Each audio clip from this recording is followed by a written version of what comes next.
Récemment, j'ai tellement aimé le commentaire du stratège en chef des fonds communs Hartford Life que je l'ai publié sur le Major Blog.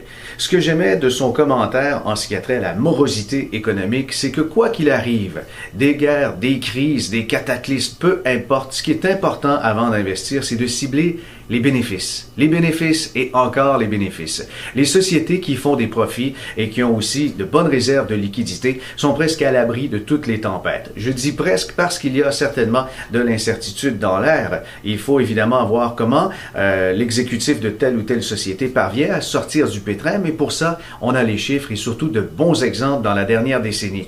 Pensons à 2001, pensons à 2002, la guerre du Golfe, les répliques en Afghanistan. On a ensuite une crise de confiance dans les technologies et dans plein d'autres sociétés. La crise financière de 2008, ce sont des exemples pour voir la tenue, comment une entreprise s'est tenue debout ou encore a pu rebondir suivant cette crise. Mais si elle a toujours des bénéfices aujourd'hui, vous êtes devant une société drôlement bien gérée et il faut focusser là-dessus vraiment, plutôt que de focusser sur le climat mondial, la morosité, l'incertitude, les conflits, les guerres, tout ça, ce n'est que de la distraction.